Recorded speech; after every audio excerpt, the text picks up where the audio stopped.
got the whole wide world. In our hands we've got the whole world. In our hands we've got the whole world. In our hands we've got you and me, brother. In our hands we've got you and me, sister. In our hands we've got you and me, brother. In our hands we've got the whole world. In our hands we've got the whole world. In our hands we've got the whole wide world. In our hands we've got the whole world. In our hands we've got the whole world. In our hands we got the bitty babies. In our hands we got the bitty babies. In our hands we got the bitty babies. In our hands we've got the whole world. In our hands we've got the whole world. In our hands we've got the whole wide world. In our hands we've got the whole world. In our hands we've got the whole world. In our hands. All right. We have a rocking rabbi in Rabbi David. Thank you, David. Good afternoon. Welcome everyone on this beautiful, gorgeous autumn day. Thank you so much for being here instead of being outside enjoying this beautiful day. My name is Abhi Janamanchi. I'm one of the ministers who serves this congregation, Cedar Lane Unitarian Universalist Church. And I welcome you to this Interfaith Symposium on climate change and climate justice, a faith response to climate change. So we're delighted to have you here. As part of my welcome, I have the honor of letting you know where the restrooms are. That is important. So they are the back of the building to the right. As you go, there are a set of restrooms and also some on the lower floor. And we will also be guiding you along the way when we get ready for some of the breakout sessions to just give you an idea of where some of the breakout sessions will be happening.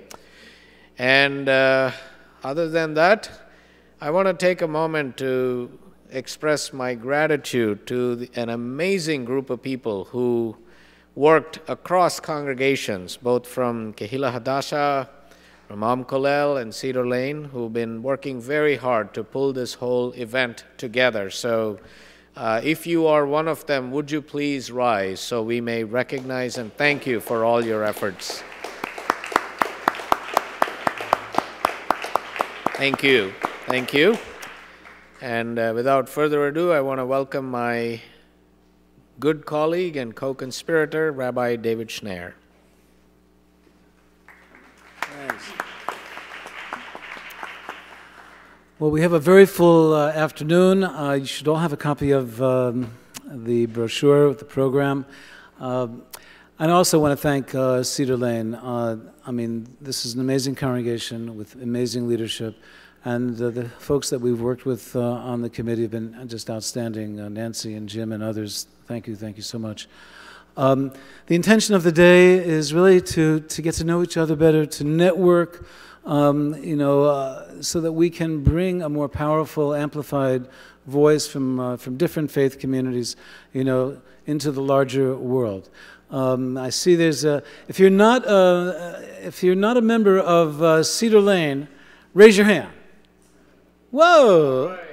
Well, that's a good representation from outside the community. Okay, I see members of Kolel and Kehila, two communities that I serve, who are here, and we have representation from other congregations. If you're from another congregation or temple in the greater Washington area, other than Kehila Chadasha and Cedar Lane, raise your hands. Okay, wow, that's wonderful. Well, welcome everyone. If you don't know who you're sitting next to, please introduce yourselves. Okay, or if you're not sure, please reintroduce yourself. Okay. And if you're not Unitarian, Universalist, or Jewish, raise your hand. All right. Thank you. Great. So we want to network. We want to get to know each other better because all of us, everyone, we're here because we are engaged, I think, most of us already. We need to find a way, more ways of being even more strongly engaged. So that's our hope for the day. It's a full, as I mentioned, a full program, and we'd like to offer this. You want to introduce it? So we would like to set the intention for our gathering with these inspirational words from Pope Francis that he included in his encyclical. All-powerful God, you are present in the whole universe. And in the smallest of your creatures, you embrace with your tenderness all that exists. Pour out upon us the power of your love, that we may protect life and beauty. Fill us with peace, that we may live as brothers and sisters, harming no one. O God of the poor, help us to rescue the abandoned and forgotten of this earth, so precious in your eyes. Bring healing to our lives, that we may protect the world and not prey on it, that we may sow beauty, not pollution and destruction. Touch the hearts of those who look only for gain at the expense of the poor and the earth. Teach us to discover the worth of each thing, to be filled with awe and contemplation, to recognize that we are profoundly united with every creature as we journey towards your infinite light. We thank you for being with us each day. Encourage us, we pray, in our struggle for justice, love, and peace. Shalom, salam, Om Shanti. Amen. Amen. I'd like to invite Roseanne Skirble to please come to the pulpit and podium. Roseanne is the chair of the Green Committee of Kehila Chadasha. She's also a GreenFaith fellow and been very involved for many, many years. She recently retired, is that? Yeah. From The Voice of America, where she has done some wonderful, wonderful reporting for many, many years. Well, the most fun has been really as a GreenFaith fellow. And as a GreenFaith fellow, it's my pleasure to introduce our keynote speaker, Reverend Fletcher Harper. I first met Reverend Harper on 59th Street in New York in front of a replica of Noah's Ark. Behind him were 10,000 people of faith, of the 400,000 people who had gathered for the 2014 People's Climate March. Reverend Harper, an Episcopal priest, helped to coordinate that event as executive director of GreenFaith. And GreenFaith is an international interfaith environmental organization that supports leadership training for faith leaders from diverse backgrounds, also activist campaigns and advocacy on climate and environmental issues. GreenFaith, under Reverend Harper's leadership, has engaged in a range of innovative programs. He regularly attends United Nations climate talks, promoting interfaith statements and action. He has helped direct faith-based fossil fuel divestment, also co-founded SHINE, a faith-based nonprofit that seeks to end energy poverty with renewable energy by 2030. And he's working alongside partners in GreenFaith's newest initiative, organizing multi-faith GreenFaith circles in local communities in the United States and in other countries. Reverend Harper accepted for GreenFaith the Many Face One Earth Award from former UN Secretary General Ban Ki-moon, and is author of GreenFaith, Mobilizing God's People to Project the Earth. Join me in welcoming Reverend Fletcher Harper.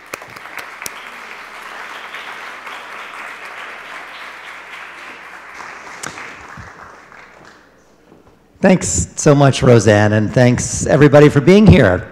Thanks to the organizers for gathering us and to Cedar Lane for hosting us. Yeah, it's very loud. Is there a way to turn the volume down a little bit? That's a little bit better. I talk loud, but not that loud normally.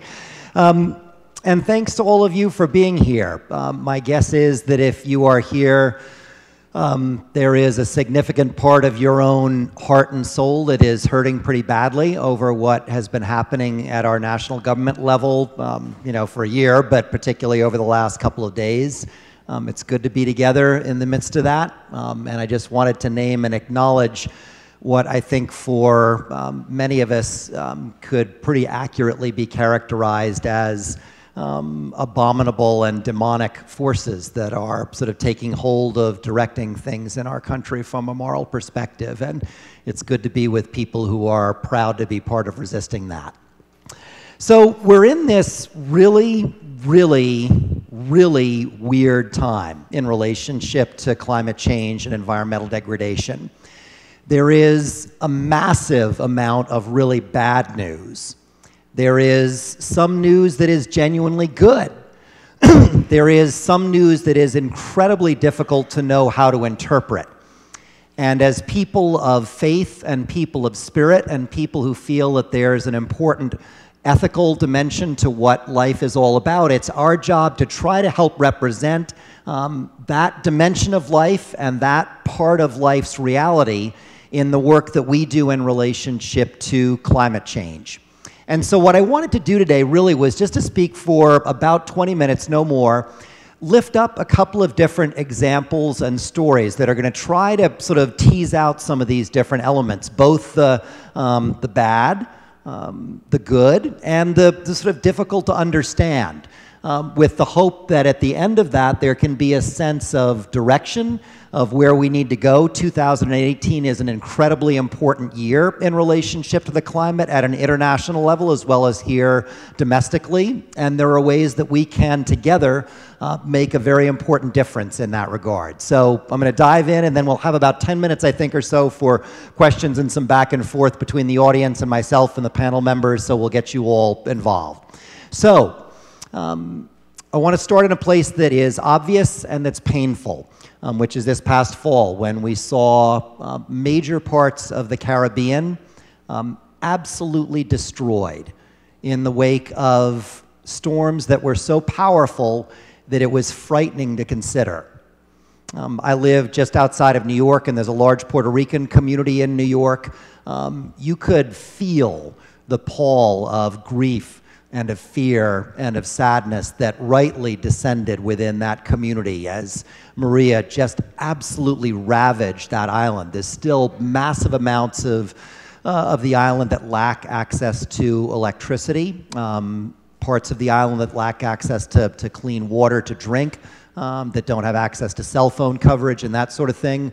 One of the things that I found most moving in the aftermath of Maria there was a report that got picked up by the wire services that talked about the fact that now whenever it gets very cloudy in Puerto Rico and there's even the threat of rain, that calls to the suicide hotline go through the roof because large percentage of the population there is suffering from what we would call post-traumatic stress because they got hit so devastatingly hard back this fall. We saw and heard a lot in this country about the storms and the devastation that happened in the Caribbean, in Texas, in Florida. We didn't hear nearly as much about the devastation that happened in India, where there was the most severe monsoon season in recent memory. The monsoon always brings a lot of rain. It brought way more than a lot of rain this year. And if you Google monsoon India, you'll see photographs and videos of railroad tracks that have literally turned into rivers, where the amount of rain very simply overwhelmed any kind of ability of the surroundings to absorb it. Over 1,200 people died in India, Bangladesh, and Nepal. It didn't get that much media attention here in the US, much more so in Europe. One of the real challenges is not only in those situations do you get the immediate destruction of people's homes and the infrastructure that is flimsier in many cases than it is here. You get the spread of disease because of the inadequate sewage situation, and so you get fecal matter spread all over communities around these cities that make our big cities here in this country look tiny. You also, which is an equal devastation out in rural areas in India, when the rain hits that hard and that fast, topsoil gets washed away. And what that does is it makes the ground unfit to cultivate for farmers. It forces more of the farmers into the already overcrowded cities, where they're more vulnerable for the next time a natural disaster hits. In Bangladesh, in Dhaka, one of the larger cities there, research has shown already there are, I think, over 7,000 people a day coming into Dhaka from around the Bangladeshi countryside. Over 70% of those people are already climate refugees. They're moving either because sea level rise has gotten their drinking water too salty to be able to drink, or because it's made their land unfarmable, or because they've had their homes wrecked during the course of a severe storm. What this has done is it's meant that it is no longer possible or legitimate to talk about climate change in the future tense. It's now, it's happening, it has been for a while. We're developing, in the eyes of one rabbi that some of us know, the eyes to see and the ears to hear.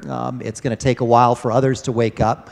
But this is going on nonetheless, and in the midst of this, the scientists are very clear that we're nowhere close to being on target to hitting the 1.5 degree temperature rise limit that has been agreed upon as the sort of safe guardrail, to the degree that we're at 1 degree now, and now is safe supposedly. We're actually headed well beyond 2 degrees, more towards 3 or 4. Nobody really knows, is the honest truth. And in the face of that, all of a sudden, and this was actually underway before the new administration rode into town in Washington, though it's accelerated since then, has been the emergence increasingly of conversations about climate geoengineering as the only viable response that will help us keep climate change in check. There are 2 basic forms of climate geoengineering. One is that you draw CO2 out of the atmosphere, and that's done in its positive and benign forms by trees. But there are hopes, because none of this has been proven at anything close to approaching scale.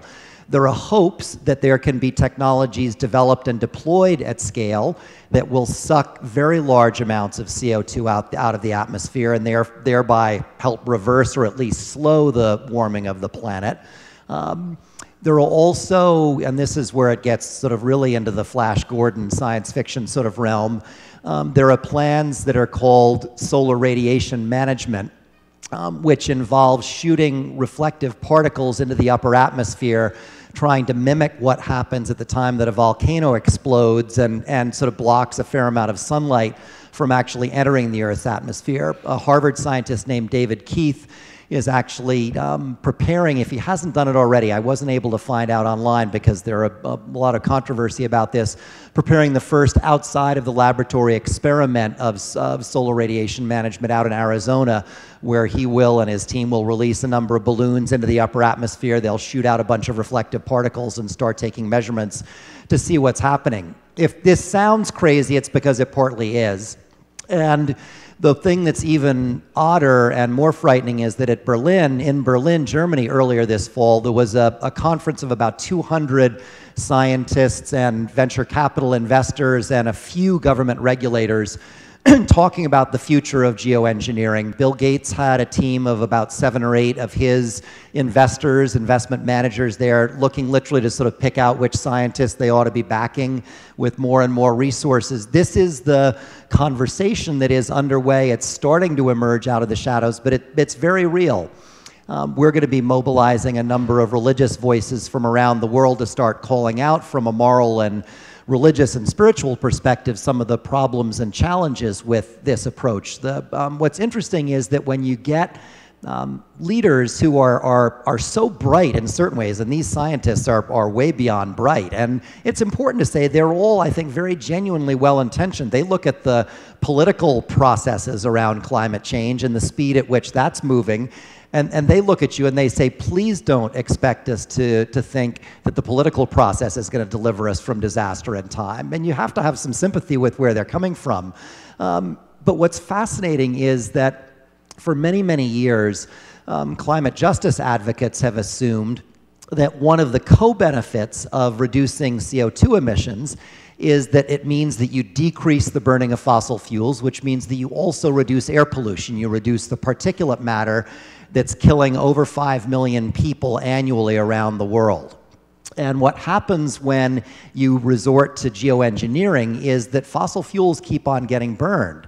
And so the air pollution keeps on going up in the air. Yes, you suck carbon dioxide out of the atmosphere, but to the degree that you're still burning fossil fuels, what you're doing still is consigning the same communities that are still suffer from desperately unhealthy levels of air quality to continued respiratory illness at an epidemic scale. And what's fascinating is that in the research about climate geoengineering written by any number of the most brilliant physicists on the face of the planet, that reality has not been called out once, which is a reflection of the reality that what we see depends on who we are and where we're from, no matter how smart we are. And it's, I guess, a call to humility and a call to remember that we need to be in community with each other across very diverse lines to make sure that we get a full picture of what's happening and what needs to be done. So that fits, the geoengineering one fits into the weird and hard to understand category. An interesting story that emerged about a year and a half ago in Alberta, Canada, the province where a lot of the oil tar sands are, a province that has an economy that is profoundly based on fossil fuel extraction. The unthinkable happened, which is that the conservative government that was in power and that had been in power as long as anybody could remember had so badly overplayed their hand that they got kicked out of office, and a liberal government came into control of the provincial government in Alberta. Within a period of about 6 to 8 months, they had placed a price on carbon emissions, which started to drive down the emissions. And what was interesting about the way that they did it was because they were in a province that depended very substantially on extractive industries for its economy, and that was not going to change in 6 to 9 months, they realized right from the start that they needed to engage workers in the dialogue about how this transition that they envisioned was going to play through. They found a number of things which was interesting. The fossil fuel industry workers were well aware, for the most part, of the fact that at some point the fossil fuel industry was going to go away. These workers were not in denial. They understood that. They understood the climate crisis. They understood all they were was worried about their jobs. All they wanted was someone to talk to them about what this transition was going to mean specifically for them. What the new government found in Alberta was that if they tried to have conversations about this transition off of fossil fuels on a provincial level, and they did not include workers at very significant levels in those conversations, that instantly the workers and the labor unions, which were very powerful in that province, would immediately start to politically undermine the negotiations that they were having and the planning that they were doing.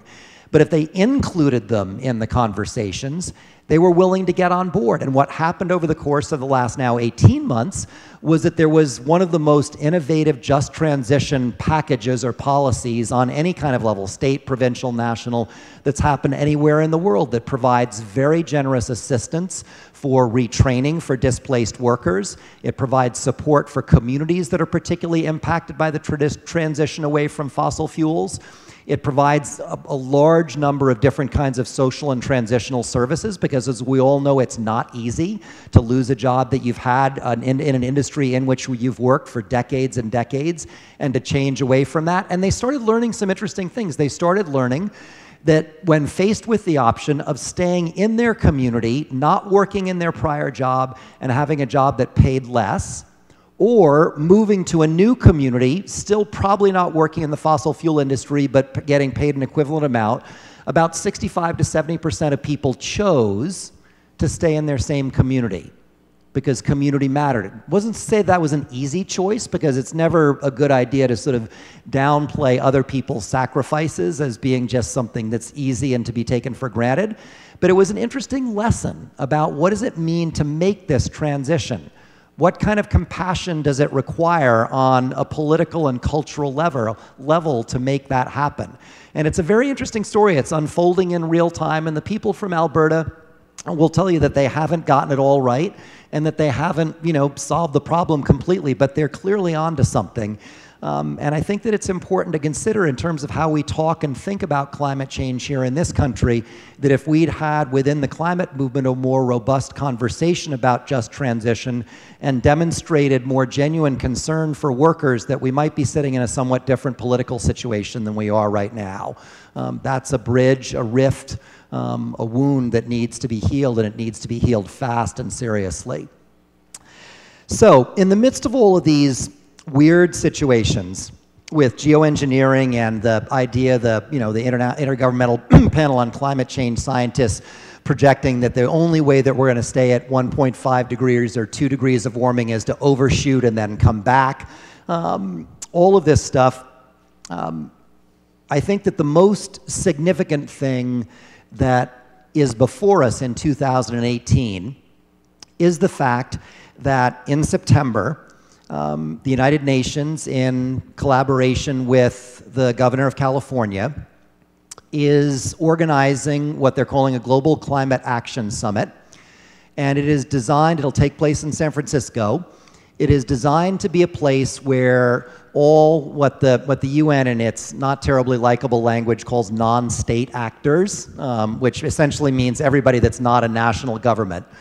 So cities, states, provinces, regions, business sector, educational sector, the religious and spiritual and moral sector, the NGO sector, is invited to bring commitments to the table that they will commit in relationship to healing the climate and restoring it.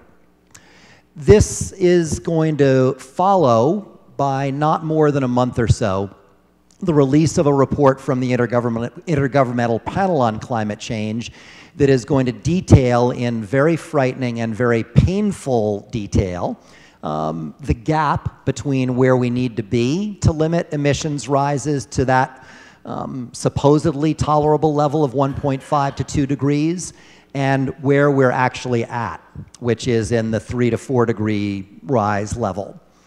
That report is going to occasion an enormous amount of fear publicly. It will create the opportunity for advocates for geoengineering to make their case forcefully. This has started already. It's interesting. During the climate negotiations in Bonn, I was in Bonn. The one official thing that the United States did there, apart from not showing up, was to hold a forum about the cleaner use of fossil fuels and nuclear energy, which thankfully was disrupted so regularly that it was hard for them to get anything done during the course of the session. What also happened, which got a little bit less press, although you all are insiders here in the DC area, so maybe you heard about it, is that the House Subcommittee on Environment and Technology, I think it was, I can't remember which one, held its first hearing in God knows how long about climate change, about geoengineering.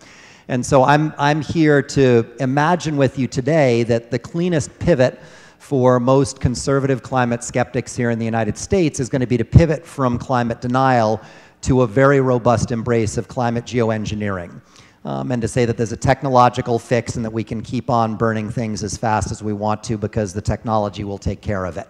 I think it's fairly clear that that's the route that's going to happen. And so what this puts in front of us is this challenge of how do we come together at scale, but also at the level of communities, because that's where an awful lot of the real work in life gets done, to make commitments and to keep commitments that are going to make a difference. We're in the process with partners from the World Council of Churches and the World Evangelical Alliance and the Unitarian and Jewish and Buddhist and Hindu and Muslim communities internationally of launching an initiative that will invite people of diverse spiritualities and faiths around the world to make and to keep such commitments so that we can aggregate those and bring them together and bring to that Global Climate Action Summit a collection of commitments from religious and spiritual people around the world that is credible and that is large. At the household level, which is going to be a lot of where we'll be focusing, not because we think that household action solves the whole problem, because obviously it doesn't, but it's a place that we think a message can get sent that's really meaningful, because what a lot of politicians look out there and see is very few people interested or willing to change their own lifestyles. And based on that, politicians do what they do best, which is follow. And so then if we want them to step out, we have to step out. The 3 behaviors on a household level that make the biggest difference. I'm not sure, Bonnie and Joel can, wherever Joel is from Interfaith Power and Light, can tell about this, because this is our sort of daily bread, so to speak. But it is being wickedly energy efficient at home. It means only eating meat on very special occasions during the course of the year, otherwise having a plant-based diet, or if you can, eliminate meat altogether. And it means reducing your carbon footprint from transportation, which means minimizing the amount of air travel that you do, and it means using cars as little as possible. The emissions per passenger on one transcontinental flight from Washington, D.C. to San Francisco results per passenger in the same amount of CO2 emissions as the average Brazilian citizen creates in an entire year. And so at the same time that flying, which brings so many benefits to it, is accelerating on a global scale as people get wealthier, it is a massive issue in terms of climate, especially on a personal level, and in many cases, it's something that we have control over. At the same time, or just a couple of days before that climate summit in California, the People's Climate Movement, in collaboration with groups and networks internationally, is going to be calling for, we hope, the biggest ever public day of mobilization on climate, so that around the world, people will take to the streets in the millions peacefully, again, to lead, so that our politicians can realize that it's safe to follow. And so I think that this sort of gives us a challenge this year in the midst of this dangerous and confusing and at times disheartening and at times sort of exciting era to step up in a new kind of way. We face a time now where just having an opinion about climate change and the protection of our Earth is no longer adequate.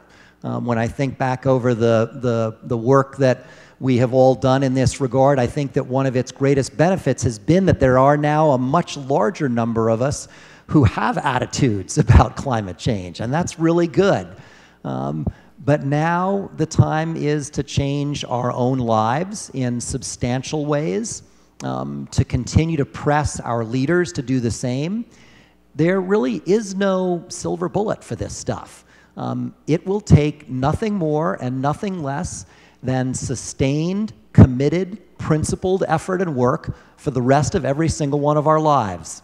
And it is a mistake to think otherwise. And in the midst of that, we need to find ways to encourage each other, to be strong together, to offer support when that's needed in the face of discouragement and despair, to find ways to use the anger that we all feel in constructive and energizing ways, and to be as bold and as brave as we possibly can, because that is our only choice.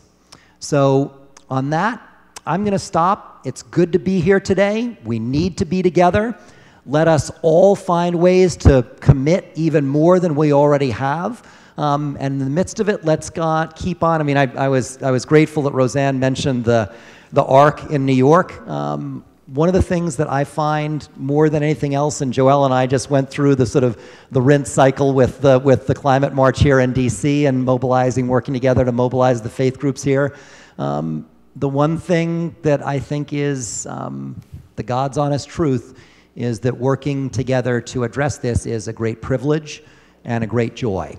So good to be together, and on we go. So. Yeah. Thank you very, very much. We have a couple minutes for some questions, and while you're thinking of a question or two, I'd like to invite the panelists to please come up and so that we're ready to go in just a couple of minutes. So I see you in the back. Please stand, and I think there's a mic. Is Abby? Okay, thank you, Abby. Thank you. Hi, Fletcher. Hey, Doris. Geoengineering is really frightening. I don't think you emphasized the frightening side of it quite enough for everybody in the room in case they are not already familiar with how devastating it could be regarding picking winners and losers, not to mention how it's going to reduce the efficiency of all of those solar panels that are already out there. Yeah, no, I sort of what I find is that the best way to get people to feel the weirdness and the frighteningness of it is not to over-emote myself, and that allows, because Elizabeth Colbert wrote a very, very good article in the New Yorker summarizing it. I thought she soft-pedaled the moral hazard angle on it a little bit, but if you Google Elizabeth Colbert climate geoengineering, it's a good article that gives an overview of where it's at. But and one of the things that's really odd about it is that it is actually not that expensive to deploy. And so the thing that's odd is that in a realm when you've got no governance structures around this, it's very, very possible for different nations, different corporations to deploy this stuff at meaningful scale. So it's not good. Hi there. I'm Rich from the Washington Ethical Society. I should say my name is Rich, and two comments. One is on this geoengineering, and that is it does nothing to address ocean acidification, which is a very important part of the problem of excess carbon dioxide emissions. And the second thing is that we talk about tourism. Well, there's a special in the Washington Post magazine today about space tourism. So if we think terrestrial tourism is bad, flying from one place to another, space tourism would be even worse. Thank you, Rich.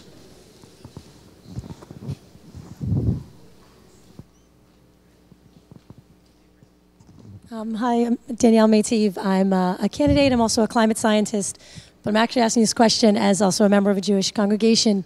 One of the challenges I find, and probably Joel and Rabbi Schneier can attest to this, is that the Jewish community is so involved in social justice, but climate change is way down the list. Like, we worry about poverty and housing and racial and religious justice, and it's like, oh yeah, climate. And of course, we can't worry about any of that. We won't be a planet to worry about. And of course, climate is a racial justice issue and an economic justice issue. And so I'm wondering if folks here or if any of you have suggestions. You know, I struggle to get people to move it up and to understand that climate justice is a matter of, in fact, justice. Yeah, I mean, it's interesting. This past was early summer, I think, there was an article in New York Magazine that quickly got called the Doomsday article, because what it was a spelling out of it was a very well-written interpretation of the worst results as sort of projected by scientists. And while there were a couple of places where you could quibble with some of the facts or some of the interpretation of the facts, by and large, it was a really, really strong piece. The article instantly went viral, got downloaded more times than any article in the magazine's history. And it's a good magazine, so that's actually saying something. And it was fascinating to watch how immediately there was this chorus of voices from the scientific community criticizing what they call, I mean, they used phrases like climate porn and stuff like that to sort of criticize what and all of a sudden scientists saying, you know, you communicate with people better when you don't use extremes, or, you know, you have to make people feel comfortable.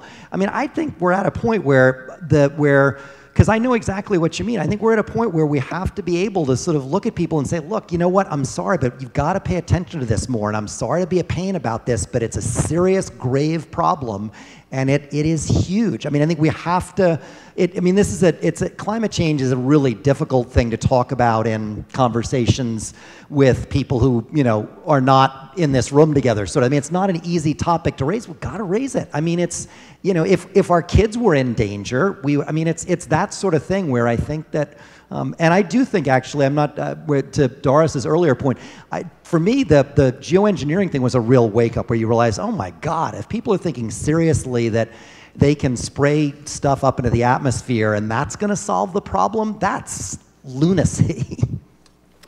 We have time for one more question now, and then we'll have additional time after the panelists address the issue. So I'm Phil Jacobsberg. I'm here from Climate Exchange and from Citizens Climate Lobby. Your speech was... Could you raise the volume? Yeah, you might have to raise the... Okay, yeah. So your talk was fantastic and a perfect lead-in to two groups, one at the federal level at Citizens Climate Lobby and also at the state level, Climate Exchange, in putting a carbon fee and dividend in place, similar to what the Reverend was talking about for Alberta and is already going on in British Columbia. We have a bill being crafted in Maryland right now by delegates Ben Kramer and David Fraser Hidalgo to put a tax on carbon that increases slowly over a 5-6 year period. I have those bill provisions with me. We're right now editing that bill. It's going to go into the next legislative session. So I just want people here to know that we're moving in that direction, and I'm happy to share that with you. With regard to a question, my question for you is from the spiritual community, talking to your people in a more challenging way, talking about sacrifices, because to me that's the big word that's missing in so many conversations now. We have to make sacrifices in order to get around this problem. Talking about population control, right? Because that's every person we put on this planet has a significant carbon footprint associated with them, and that's a big problem now too. And then the third thing I wish we would talk about is stop talking about everything in terms of human beings and effects on human beings. And we can't live in this world without all the other species, and we owe those species so much because we've taken so much away from them. So I wish we would broaden this conversation. Anyway, any comments on that? I mean, a couple very briefly. In terms of the population control, while I agree it's important, I think that I think it's very important. Let me put it this way. I have not often seen people talk about population control talking about themselves and their own family, but rather about others. And I think that, and I know, for example, with the work we do with Muslim communities in Africa, they're like, oh, that population control, that's what whites in the US and in the global north say because they don't want us to have a larger population. And so I'm not saying that, I mean, I've seen the same research that it sounds like you have about what is and clearly, clearly population size matters. But I think that as people from sort of privileged communities, we need to recognize that there are other dimensions to the way that conversation is heard. I'm a big believer in framing it as investing very aggressively in the well-being of women globally, because I think that has the effect of controlling family size while empowering. I think with the carbon, putting a price on carbon, the one thing I'll say about that is that I think that it's very important that when we talk about that, we talk about the considerable revenues that such a tax will generate being used progressively, as opposed, I mean, I do not favor simply returning it to people so that they pay it in and then they get a rebate check back in the equivalent amount that they paid in. I'm not a supporter of that, because I think that's the climate equivalent of the tax bill that just got passed. It privileges the rich and does not reallocate resources in directions that are not only just, but in a way that they need to be. So I think there's really good work going on. I just think we need to make sure we get that nuance right. Yeah. We have to move on. I'm sorry. So we have a wonderful panel here, and they're all named in your programs. We're not going to go into their resumes. They come with a tremendous amount of knowledge, of experience. Some of us have been arrested together for different occasions. But I'd like to introduce Joel Novey, and some of you know Joel from other actions and involvement in the community. Joel, welcome. Bonnie Sorak, from Interfaith Partners. Amberine Shaffie, who might be new to many of you. I first met her at a Imam and Rabbis conference, which is taking place right now, actually. We're both not there this year. And she facilitated a wonderful session last year, very, very involved internationally on environmental issues. And Darryl Roberts, who was a friend of Fletcher's, who I understand is at the 19th Street Baptist Church, which used to be a synagogue, and I used to work there in 1970. I was on the staff there.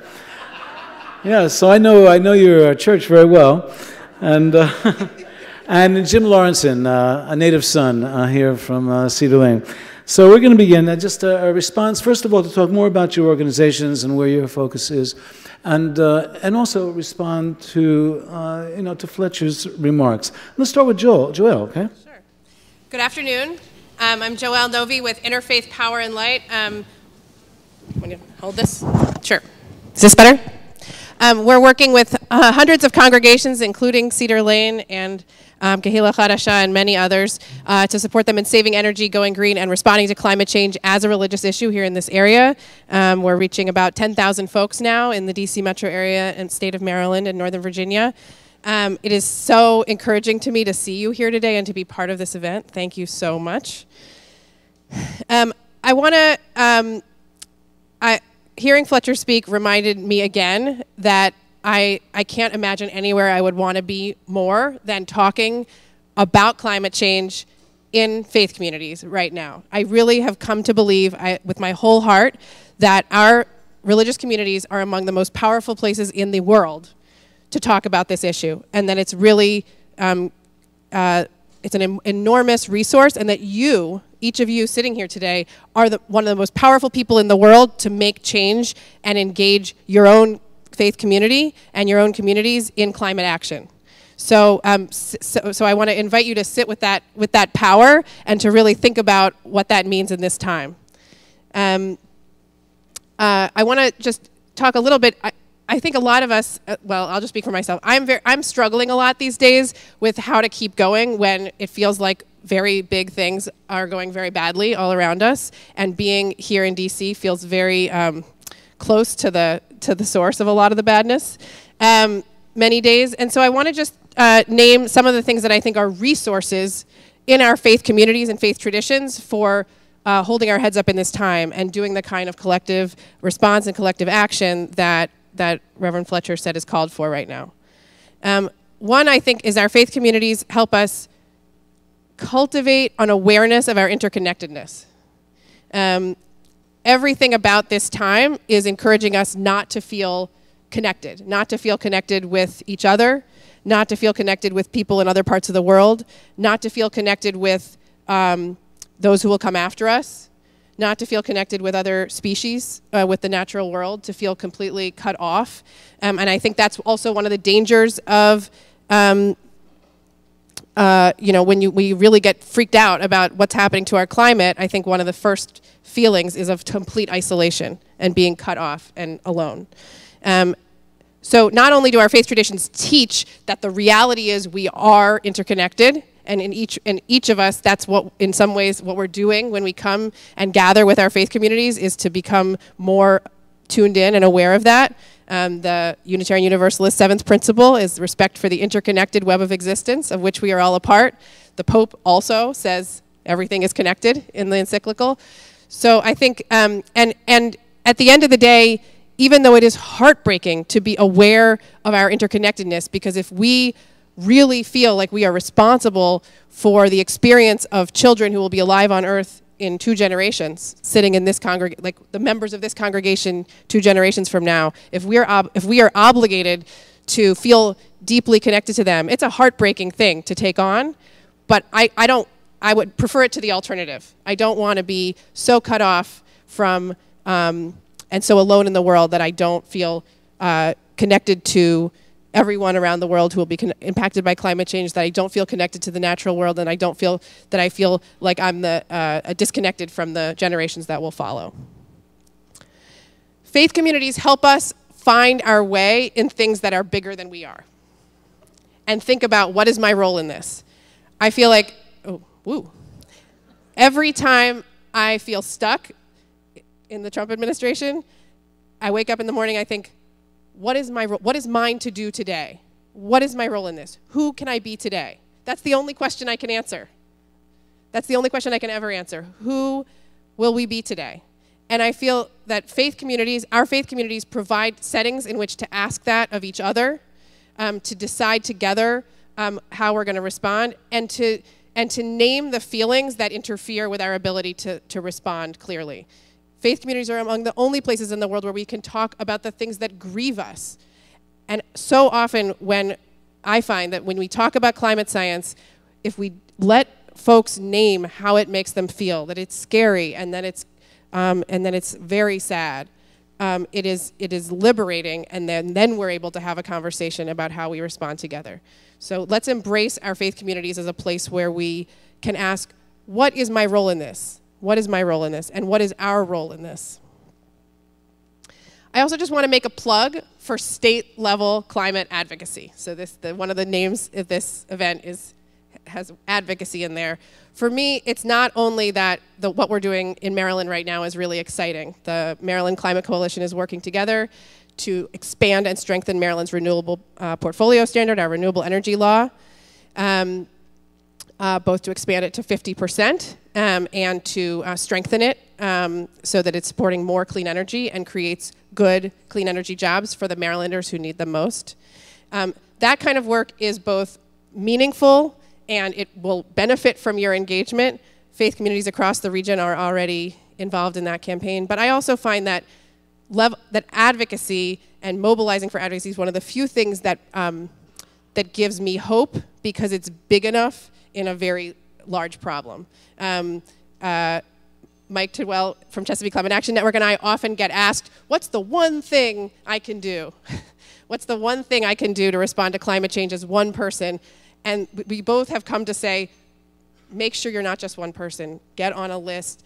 Get involved with some group locally that's working to build a climate movement in this region, because that's the one thing that can really build up to something much bigger than we are. I'll leave it there.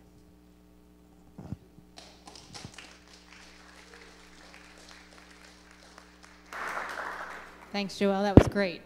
Is that loud enough? Nope. How's that? Good? My name is Bonnie Sorak. I'm the Congregational Outreach Coordinator for Interfaith Partners for the Chesapeake.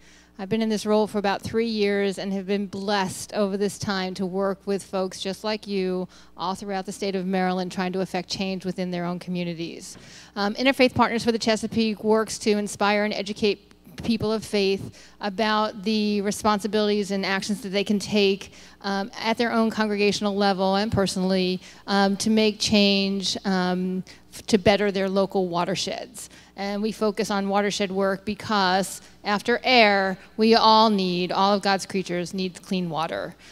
So it's a very basic level to work with folks on. Very often our organization gets confused with IPL because our names are so similar. So often I have to explain that while IPL works on climate change and energy issues, Interfaith Partners for the Chesapeake focuses on water and stormwater pollution as our focus. But it's all interconnected, right? We can't have one without the other. So we work with congregations on climate issues and energy issues as well, because it's all connected. And how do we do that work? So we work with different congregations in we meet them where they are. So we have programs that are different depending upon where a congregation is located, often based on what county they're in. And most of our work has been in Maryland, though our name says Chesapeake Bay. The Chesapeake Bay watershed is really big. It goes all the way from New York to Virginia, so that's our geographic boundary.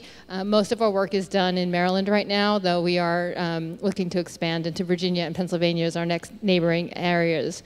So one of the programs that we do, I think Fletcher mentioned planting of trees and how important tree planting is. So we work with congregations to help them plant trees. Over the last 4 years, we've worked with over 200 congregations to plant over 13,000 trees. And we kind of call that our gateway project because it kind of gets people involved at the very, very basic level of what they can do. And people really love to plant trees, and it's a really powerful force Joelle mentioned about the next generation. When you plant a tree, you're planting it not necessarily for yourself, you're planting it for the folks going forward. That's a program called Trees for Sacred Places.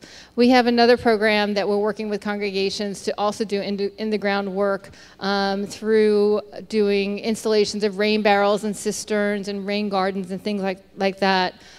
Through the Chesapeake Bay Trust funds a lot of our congregations to do that kind of work. I have information at my table about a mini grant program. So it's amazing to me what congregations can do. This grant program is for up to $5,000, right? I don't know about you. I'm the Green Team chairperson for my congregation, which is Columbia Jewish Congregation in Howard County. What we could do with $5,000, we're happy to have $500. So, you know, to get a grant of up to $5,000 to do this kind of work can be really impactful, and congregations are really great to put that kind of money into play.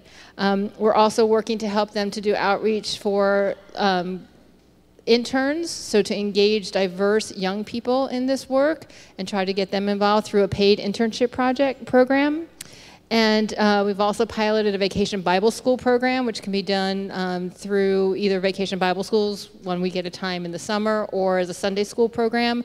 It's called God's Water Heroes, so to engage our youngest folks into becoming those future stewards that we need to bring along. And then I wanted to raise up as a last program that we do, which is in Baltimore City and Baltimore County, called the One Water Partnership, which we're partnered with IPL on. And this is focused in Baltimore City and Baltimore County to connect congregations in one sub-watershed. What we have is, and I have this back at my table as well, the visual of seeing what happens upstream, how it affects the people downstream from them, and to really see that what we do here affects the people here. And in the One Water Partnership, we've working with over 30 congregations to make real change in their sub-watershed. We started with a spiritual nature walks to kick off, to have folks connect within their watershed, their spirituality with the ecology of the area. And I will never forget, Joelle led singing at one of our spiritual nature walks, and one of the participants was in tears at the end and said, he was Jewish, and he said, that was the most religious event, occurrence that I've had in my whole life. I've never had that happen to me before. And he was so moved. He was crying because he'd never experienced his religion out in nature before. So what we do can be really strongly impactful and meet and touch people in different ways. They just haven't necessarily made that connection in the past, and that's what we work to do. I also wanted to key a little bit in on advocacy, because we have congregations like Cedar Lane and other congregations that they've done all that watershed work already. They've planted trees, they've put in rain barrels, they have a rain garden, they've done all this work, and then they're looking at what can we do next. So we too work with congregations to do letter writing campaigns, phone calling campaigns, giving them the scripts and giving them the opportunities to reach out on local issues within the state that the state is looking at. So I want to close with, I love that we opened with the Pope's encyclical. I was blessed to get to see him speak 2 Octobers ago when he came to DC, and even though I'm Jewish, I was ready to convert because he had me in tears. I was like, he's amazing. So, you know, the point of the interconnectedness between all of God's creatures and what we all experience. We quote Wendell Berry, who some of you may be familiar with. He's an author, poet, farmer. And so I just wanted to read something that we refer to a lot. And he says, the question that must be addressed is not how to care for the planet, but how to care for each of the planet's millions of humans and natural neighborhoods, each of its millions of small pieces and parcels of land. And that's what we need to do, is to focus on each individual parcel of land and ourselves. And there's a Jewish saying that it's not necessarily our responsibility to finish the work, but we must get started together. Thank you.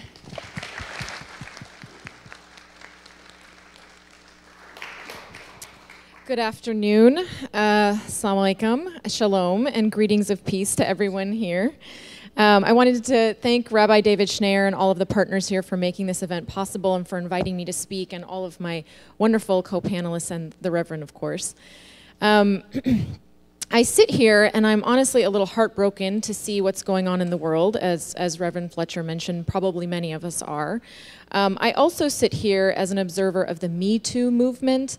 I'm sure many of you know what that is, the hashtag Me Too in social media, the mass calling out of sexual harassment and sexual abuse of women by powerful men. And I also sit here as an observer of the increasingly disturbing signs of the Earth heating out of control, what we call the climate crisis. So I want to take a moment to invite you to consider how those two things are linked and to reflect on that as we talk. So I have been asked to speak about Islam and advocacy in the climate. I'm an environmental lawyer. I practice international environmental law and policy. I have my own firm. It's called Shaffie Law and Policy. And I work on major global environmental issues, serving as the bridge between policy and science. So I seek to mitigate this climate crisis that is facing us today. For the last few years, I've been working on two major global treaties, the Paris Agreement and the amendment to the Montreal Protocol, which is now known as the Kigali Amendment. So I, too, attend all of those talks around the world. I also, in my civic life, I'm the founding co-leader of the DC chapter of the Sisterhood of Salam Shalom, which is a women's group that works to bring together women of Muslim and Jewish faith and foster friendships and dialogue through that. And I also work with Karama. I do pro bono work for Karama, which is the Arabic word for dignity. Karama is a Muslim women's lawyers group. So it was founded by a female lawyer here in DC, and they do a lot of human rights and women's rights work. So the most deeply satisfying and motivating factor in my work is the spiritual alignment I feel between gender justice and climate justice. You know, God says in the Quran, which is the holy book that all Muslims of every sect and every walk of life follow, that God created the world so that he would be known to us. And specifically it says, "It is Allah who created the 7 heavens and the earth. His commandments are sent between them so that you would know that God has power over all things, and that God's knowledge encompasses all." So from my perspective, this tells us that we may know God by knowing his creations. There are many, many verses in the Quran that refer to the most beautiful aspects of the earth as miracles of God: the animals, the fruit-bearing trees, the stars in the sky. And the Quran forbids anyone in a time of war to desecrate land or murder animals or burn fields. And it describes the pinnacle of heaven in terms of the natural world: giant fruit trees and flowing water in abundance. And just as there are verses extolling the earth, there are also many verses dedicated to the protection, the elevation, and the defense of women and their divine feminine birthright, which is linked to Mother Earth. So what does this tell us about how God directs believers to treat his own earth, his creation? It tells us that God is inviting us to see and to witness the divine in everything, that every living thing is worthy of dignity and divine treatment, and yes, our protection. The Prophet Muhammad, peace be upon him, who all Muslims consider to be the last messenger of God, took a stand for women in his final sermon. He said that women have rights, and that he warned us to treat them with kindness. Many Muslim scholars have pointed to the significance of this being something that he highlighted in his last sermon as an ominous warning against the mistreatment of women that God knew would come.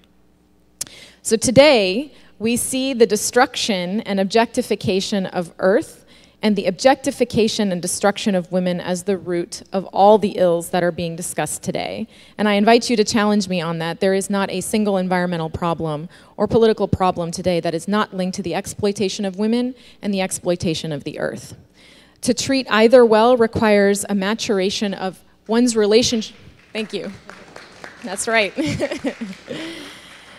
So to treat either well requires a maturation of our relationship with the earth, and to treat any woman well requires a maturation of your relationship with women.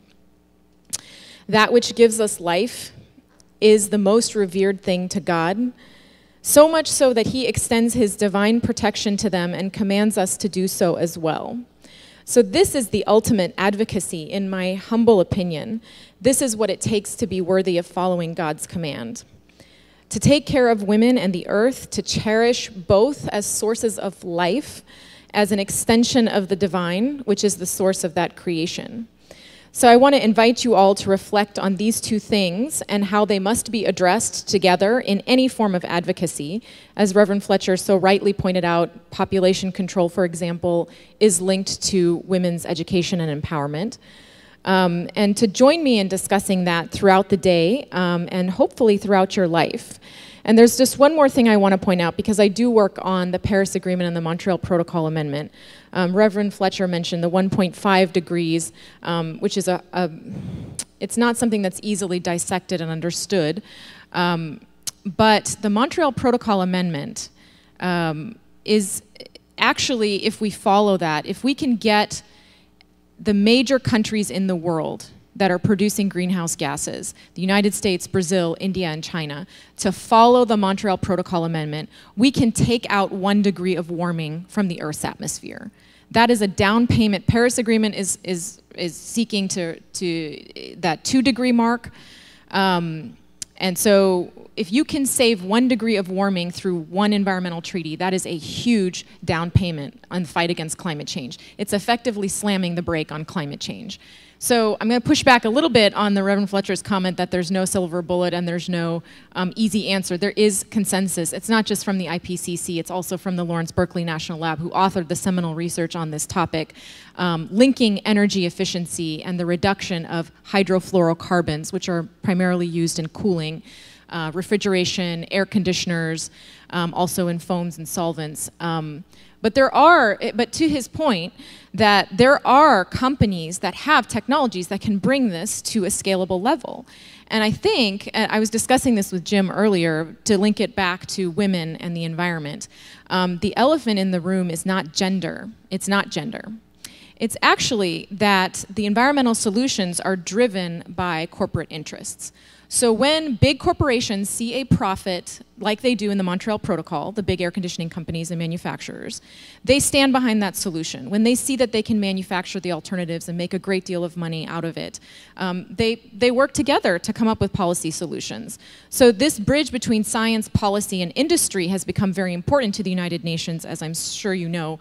I had a conversation with Eric Solheim last couple of weeks ago in Montreal. He's the executive director of the United Nations, and they're working very hard to link environmental issues to health, to poverty, to air pollution, to their sustainable development goals, to also the empowerment of women. And they're looking at environmental problems not as problems, in fact, as opportunities, economic and political opportunities for people to capitalize on. And I think it's very powerful to sit wherever you are, in local communities and in faith communities, and think about how framing it to the powers that are at work and are part of the solution, who can be part of the solution, to think about framing those problems as opportunities for them.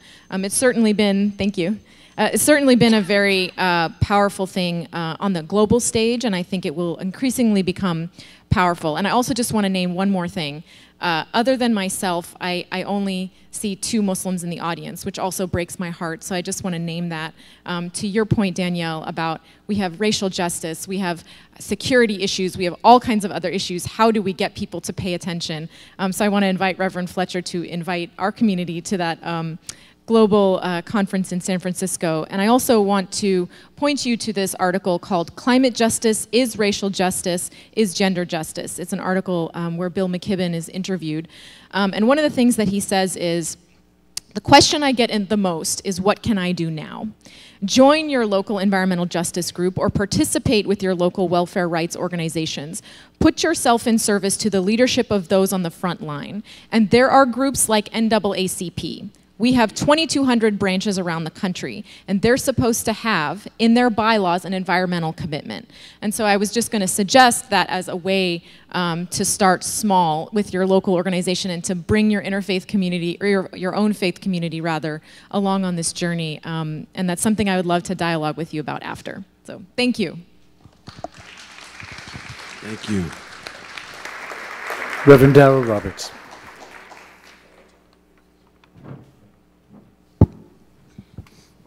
Good afternoon, everyone. It's certainly a pleasure to be here this afternoon. I want to thank Brother Reverend Harper for the invitation. Thank you so much. David, thank you for the opportunity to share. And I want to also say I'm grateful to be a part of this panel with such dynamic, thoughtful, and knowledgeable perspectives that have been shared today. Today is my birthday, and thank you. And so, Reverend Fletcher, I prayed about whether I should be here today on my birthday, but then I thought to myself, if the earth doesn't stop warming, I won't have many more birthdays to celebrate. And so it was pretty convincing for me that this is an important commitment, but I may need to slip out a little early because my birthday is more important, it seems to be, to my children and being able to celebrate it with their dad. And so I want to do them the honor of that. But I wanted certainly thank you for your presentation, and I'll respond in a few moments. There are two reasons why I wanted to be here today. The first really is about my own journey, my own struggle. So I want to admit that I represent a very particular perspective from the African American tradition. And so I don't represent all of African American perspectives because we're not a monolith. But I want to add just my particular voice to this really important conversation. I come to this because of my own experience with climate change and environmental injustice.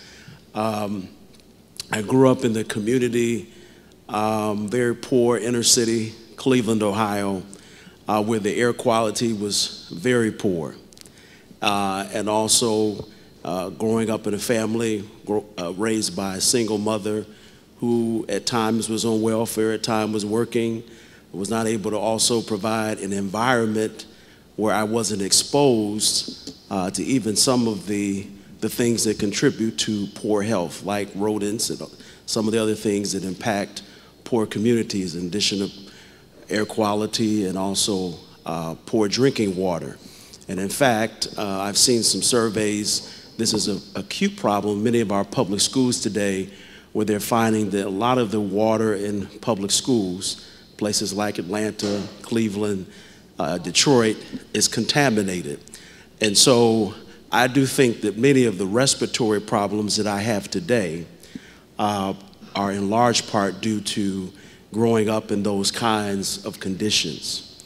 And so in some ways, I'm here today because this is a part of my story.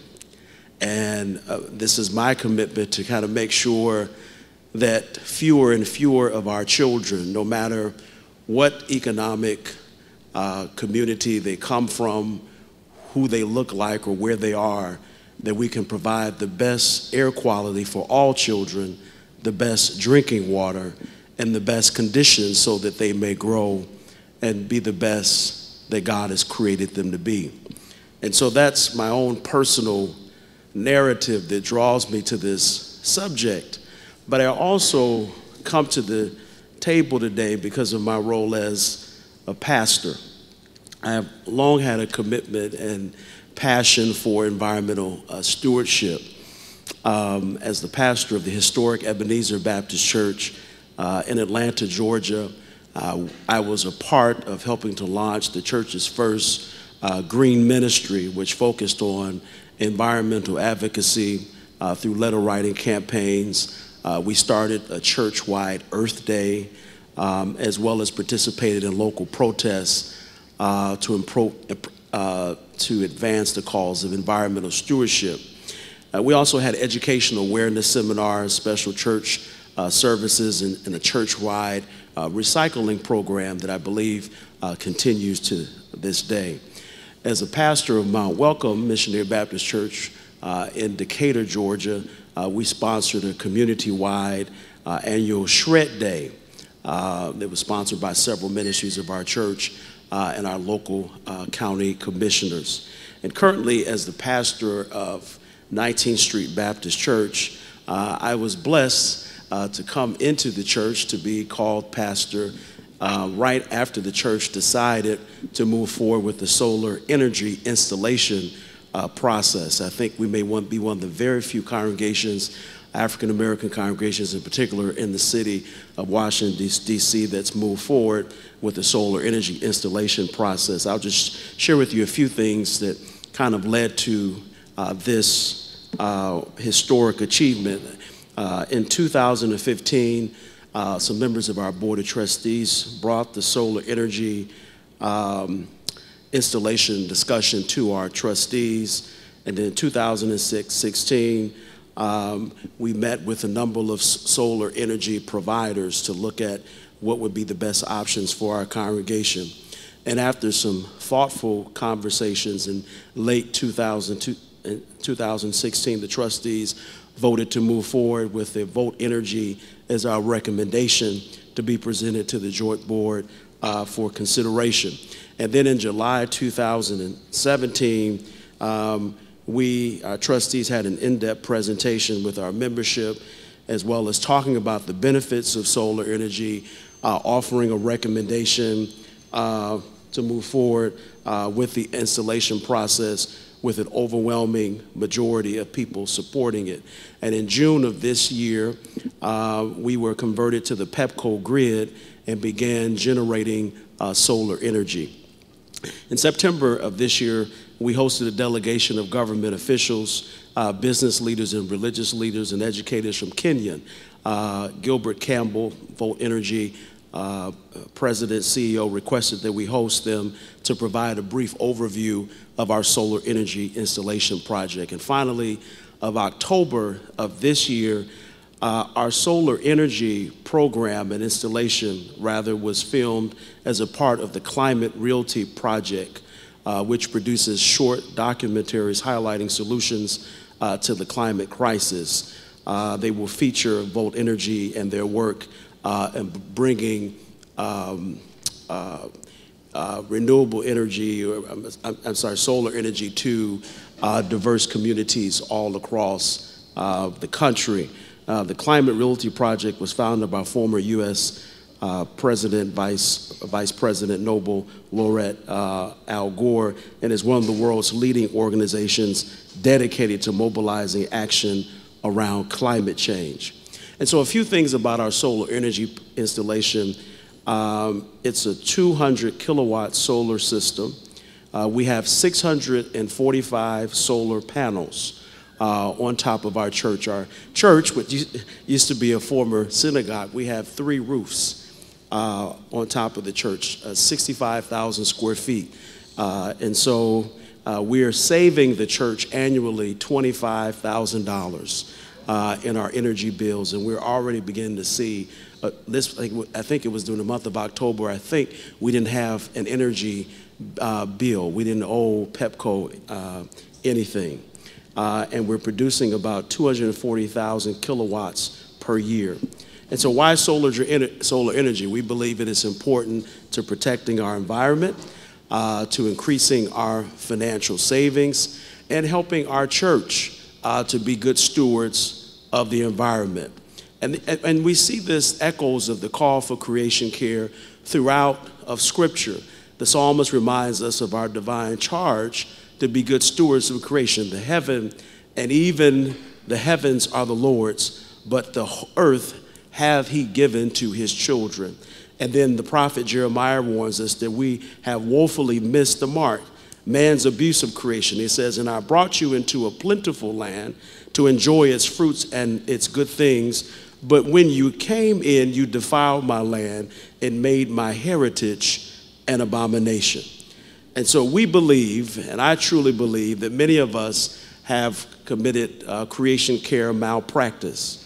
Our country's withdrawal from the Paris Accord, the decision to revoke rules preventing toxic discharge for power plants and public waterways, increasing exposure to pollution and waste from illegal dumping in neighborhoods where I grew up in big cities, the possible removal of millions of acres of federal land and oceans from federal protection, delaying rules to increase energy efficiency standards for some appliances in federal buildings. And so what is our commitment as a church? We want to make sure that all of our members and all the people we have contact with are aware of the impact that our behavior has on the environment, and also ensure that our government passes policies that advances a creation care agenda.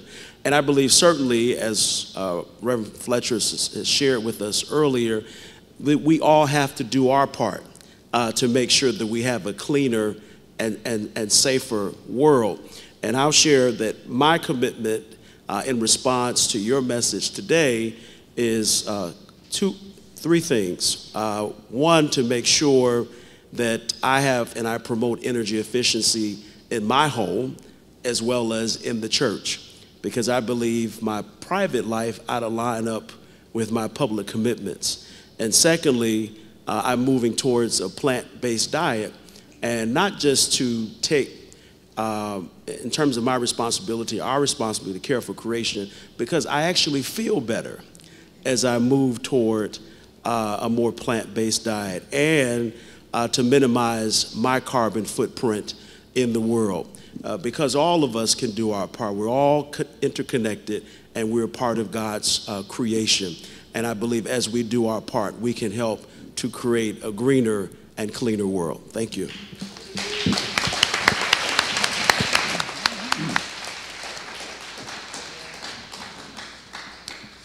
Okay, hi, good afternoon. Well, the thing about being last is everybody already said everything that I was going to say, and we can hurry and get to some snacks. No, you're not going to get off that easy, sorry. I'm the chair, as you heard, of the Cedar Lane Environmental Ministry team. I'm actually kind of wearing three hats up here. The UU hat, the Unitarian Universalist hat, of course, but there's a big caveat on that. Even though I sort of am a representative of the UUs, I don't represent the UUs. And the UUs know what I'm talking about here, because nobody represents the UUs. We're a varied bunch. Some say we have as many beliefs as there are members. But, you know, in that, we kind of see ourselves, too, as a microcosm of the world, as sort of a testing ground, if you will, for some of the ideas that we're talking about here. We do have cohesiveness, however. We do have 7 strongly held principles, and you heard about one of them, probably the most important one for this group, and that's the respect for the interdependent web of all existence, of which we are a part, which I would like to edit, because UUs love to edit.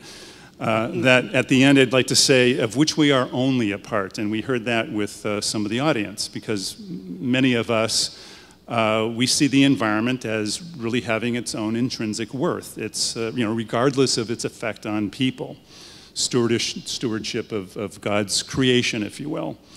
But either way, people or the environment, it tends to focus on the other. It's not something that affects us. And it's also not how most people think. I was on a webinar this week with the National Council for Science and the Environment. And they actually held about 20% of the time, about 20 minutes, was on the faith communities. They said that basically scientists, they've done their thing. They've gotten the word out. Everybody should know. But of course, they aren't, or they're choosing not to. And so it's our turn. It's the faith community and other local groups that can be most effective at this point. The strategy needs to come from us to address the me and the mine and the here and the now, which is how most people think. It's all about me and mine, unfortunately, but that's where we have to be focused, because that's where people are making decisions. Similar to, I think, Reverend Fletcher's story about Alberta. People are working at they like their community, but that's all there. They have their blinders on, and we have to sort of reinforce the idea that whatever effects they're seeing now are going to get much, much worse, and it's going to affect them and their descendants. UUs do have kind of an unofficial slogan. We are where all of your answers are questioned. Laughter, thank you. So with regard to solutions such as geoengineering or fossil fuels, etc., we do actually have a study group here. We're looking at a lot of these core causes. We're somewhat neophytes on some of this. So I am a bit humbled from what I've been hearing, but we of course see the issue with overconsumption, but the other half of the equation, which I'm glad to hear, there is talk about, mostly in the sort of the context of women's rights, which is great, whatever. But it's that elephant in the room. It's the population levels. It's largely either being ignored, although maybe not. But in many religions, it is actively hands off. And I do think that this could be one of the most important issues that this group and other groups like this have to address. So I said I'm wearing 3 hats. The second one, real quick, I am an environmental scientist by day, UU activist by night. But some would say they're the same hat, so fine. I do want to say at this point, having said that, nothing I say here represents the views of my employer, blah, blah, blah. The third hat then is of the somewhat clueless or at best rusty activist who, like I think many here, were jolted wide awake on November 8th, 2016. So I'm trying to learn the best way to act, recently connecting with folks such as Reb David and the other symposium organizers. Walter Weiss, raise your hand there, who's recently started organizing a county multi-faith climate action network. He'll have a table out back there. I have a table too for the Cedar Lane Environmental Justice Ministry team. So I look forward to all of these groups getting together and here today, embracing our commonalities, addressing our differences, and helping to save the interdependent web. Thank you.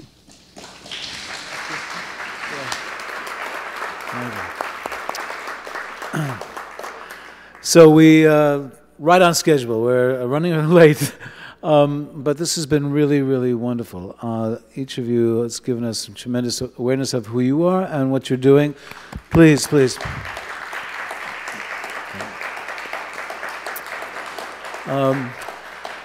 We have maybe a couple of questions. If we go over 5 minutes, if we don't end exactly at 5:30, is that okay? No? Oh boy, I'm not hearing a resounding yes. We want to give plenty of time for our breakout groups, of course. Another really, really wonderful and also committed activists who will be speaking to us later. A couple of questions, and we need some help. Abi with the mic. Number 6.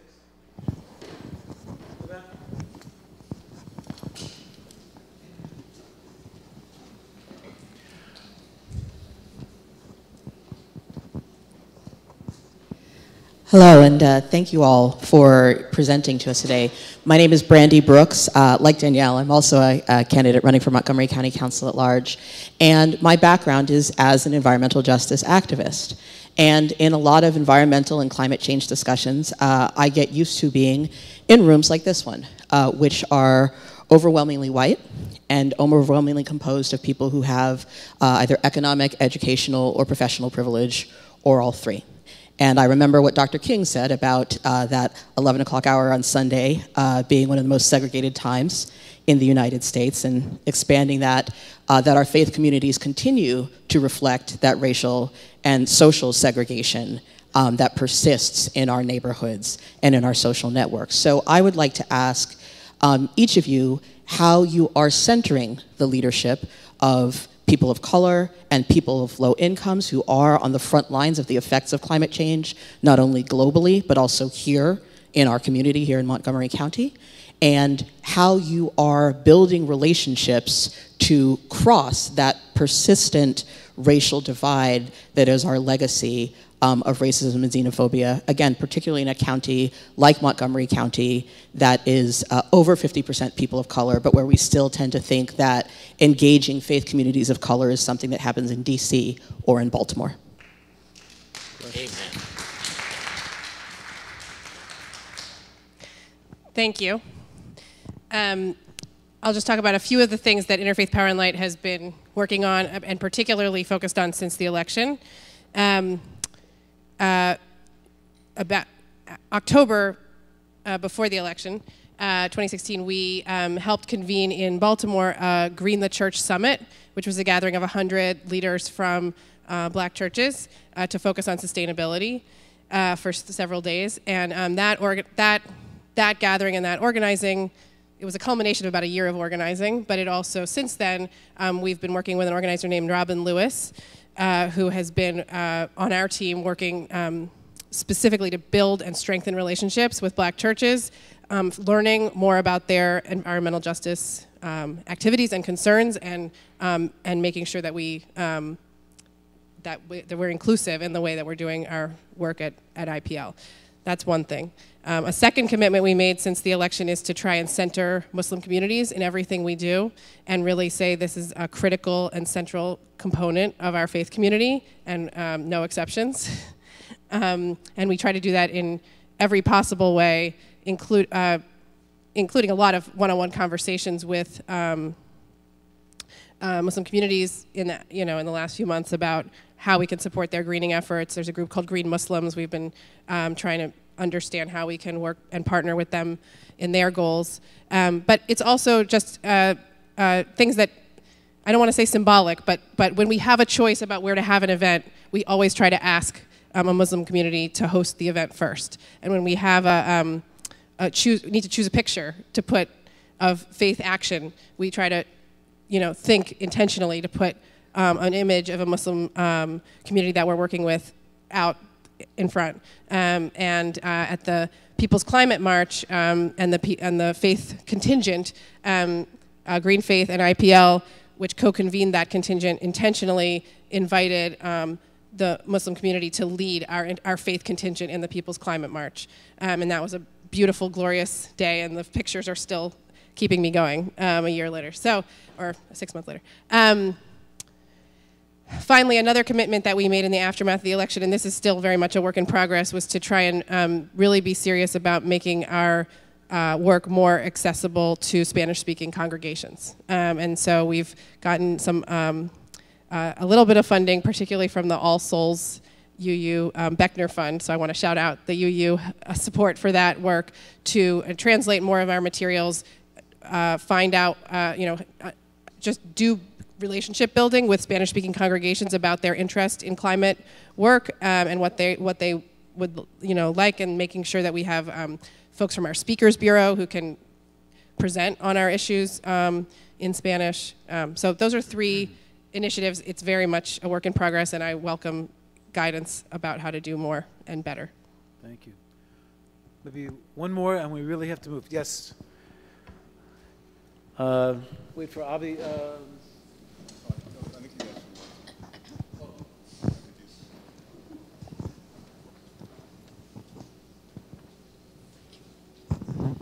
So I think that the Arctic is the canary in the coal mine. Watching it melt is an ungodly thing, to put it mildly. It has been said now that we have changed the rotation of the Earth slightly because of the huge amount of weight becoming water and no longer ice. I grew up in World War II, and rationing was actually natural to us when we realized what we were fighting, which was Hitler. Can you address the question to the panel? Here's what I think. I think rationing is not mentioned at all. And I've been talking to somebody about possibly setting up a program where we ration. We had stamps, all children were involved. And I would love to be involved in setting up some sort of program for advancing rationing.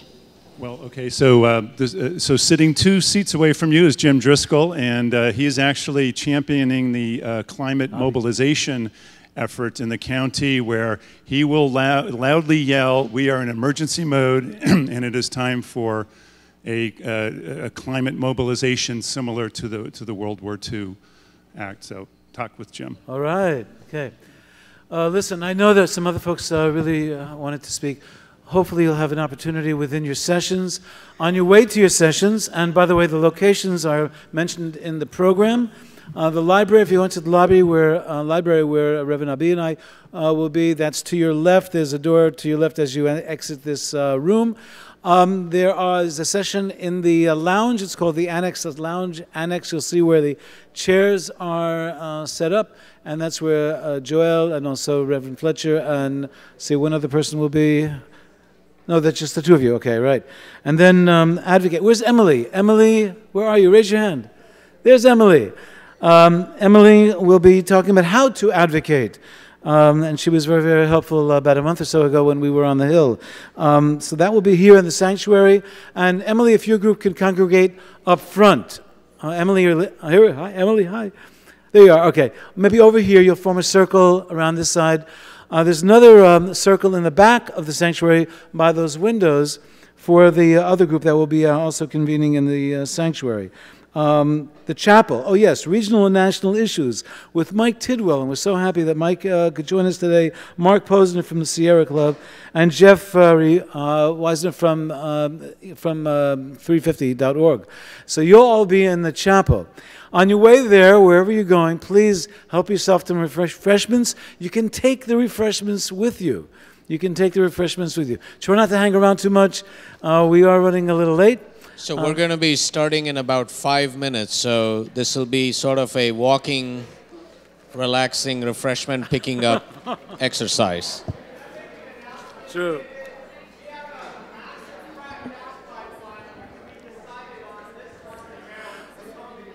Okay.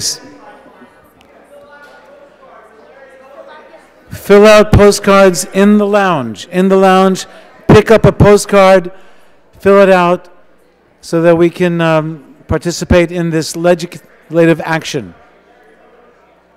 Thank you all.